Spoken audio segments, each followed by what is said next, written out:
Hello everyone. In this video, we'll talk about how to define a great company. How can we identify such great companies using using few of the key financial metrics that we have, and how can we invest in them and create value or create wealth for the long term.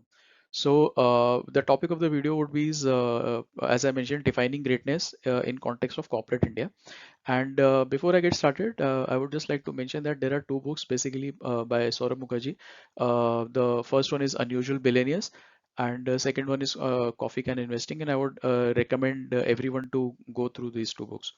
Right. So the first pointer is that a great company is defined as one which can sustain superior financial performance over a long period of time. Now, please note the key or the points that I have highlighted in the particular in the first point, that is that the great companies are one which can have which usually have the superior financial performance. So when I say superior financial performance, means it is better than over its competitors, or maybe better than the index or the market index that it usually follows over a long period of time. Now, it's not that it is, it is only for a temporary period of time, let's say 1 year, 2 years, 3 years down the line, but then it is for it is for a great span of time, let's say 10 years, 20 years, 30 years. So these are few of the key pointers that define a great company, that it has a superior financial performance over a long period of time. And the what are the common traits, or what are the secret of success of all these great companies, is that the constant obsessive obsession on, or the manic focus on running a business efficiently, and creating and sustaining competitive advantage, which we also known as moat, and prudent capital allocation. So these are the three traits, or the three mantras of success that these great companies possess. That is running business efficiently. That is maybe, it can be either your low working capital requirements, or you can be the lowest cost operator, or things like that. And then second one is creating and sustaining the competitive advantage. So first is creating the moat, creation of a moat, and the second is sustaining that competitive advantage over a period of time.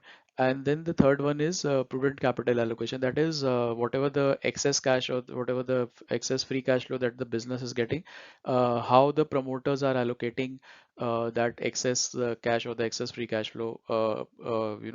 So are they allocating it prudently, or are they just venturing out into other unrelated businesses, and which may not be creating value for the shareholders over a long period of time. And all these points, all these things, I have created a video on that, so you can check out my earlier videos, wherein for let's say for prudent capital allocation, so I would set separate video for I have a dedicated video for how to ensure that the managers are allocating the capital, and so on and so forth. So maybe you can check out my that video as well. And coming to the third point, so basically what Saurabh Mukherjee has done is he has identified two factors for identifying the greatness. And basically these are the two financial metrics that he is looking at. So first one is revenue growth, and second one is the return on capital employed.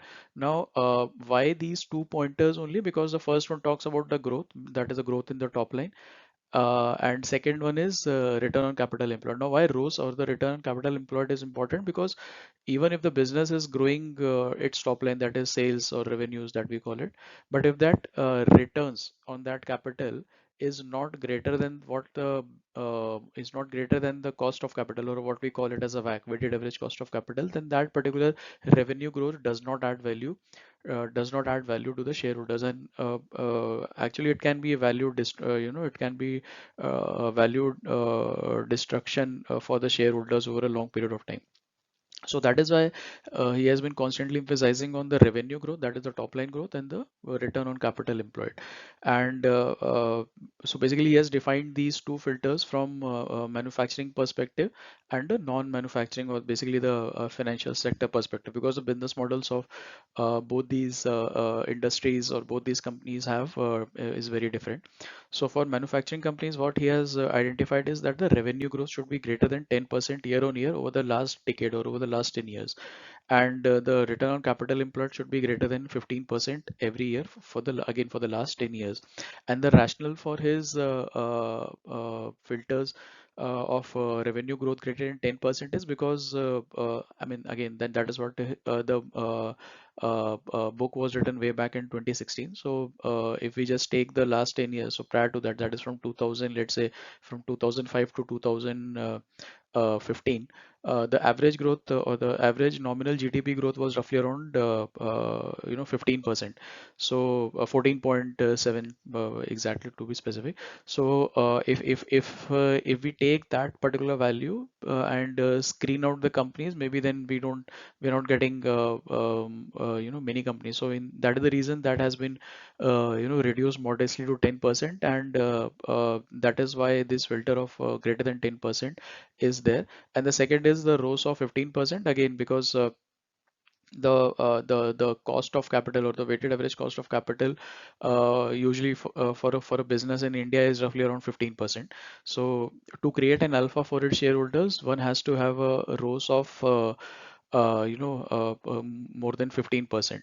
And that is what I said, like let's say that if my revenue is increasing year on year by let's say 10%, but if my ROAS is only 5% or less than 10%, then that is actually destroying value for the shareholders over a long period of time. And thus it's imperative that the ROAS should be greater than 15% year on year for the last 10 years. That is what is meant by the twin filters of revenue growth and ROAS for the manufacturing companies. And coming to BFSI, that is banking, financial services, and insurance industry, the loan growth or basically the loans that these banks or these NBFCs or these insurance companies have. So the loans that these companies give should be greater than 15% year on year over the last decade, and the return on equity, basically it is not the asset, actually the return on equity should be greater than 15% over the last decade. And why he has taken this as 15% is because, again, as I mentioned, that the GDP growth is on an average for the last 10 years was 15%. And again, this is not, I'm talking from 2021 perspective. I'm talking the way about the what the book mentions is that since the book was written way back in 2016, so it has taken 2005 to 2015, wherein the average growth was roughly around 14.7 to 15%. I'm talking about average nominal GDP. So basically, nominal GDP is nothing but the GDP growth without taking inflation into consideration. So that number was roughly around 15%. So that is what he says, that the loan growth and the return on equity should be greater than 15% for banking and financial services industry. And once we have identified such companies, so basically this is what he calls that coffee can portfolio. That once we have done some filters, or once we are done with this screening of these companies out of the universe of, let's say, I don't know, 4,000 5,000 odd companies that we have, once we are done, and once we have done our due diligence, so these are basically the quantitative metrics. Apart from that, we also have to do a qualitative analysis as well. And once we are done with that, it is important that we should leave this portfolio untouched at least for let's say 7 years, 7 to 10 years.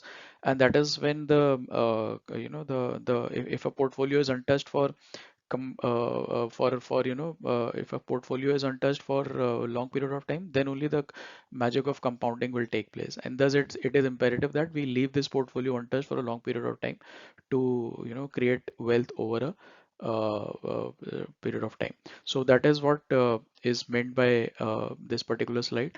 So I hope you like the video. It was a short video on how do we identify how to define a great company from an Indian perspective, and how can we leverage few of the key financial metrics that we have at our disposal, and how can we invest in these great companies and create wealth over a long period of time. So guys, if you have any doubt, any comments on this part, so maybe you can just let me know in the comment section, and I'll be happy to help you out. So thank you and have a nice day.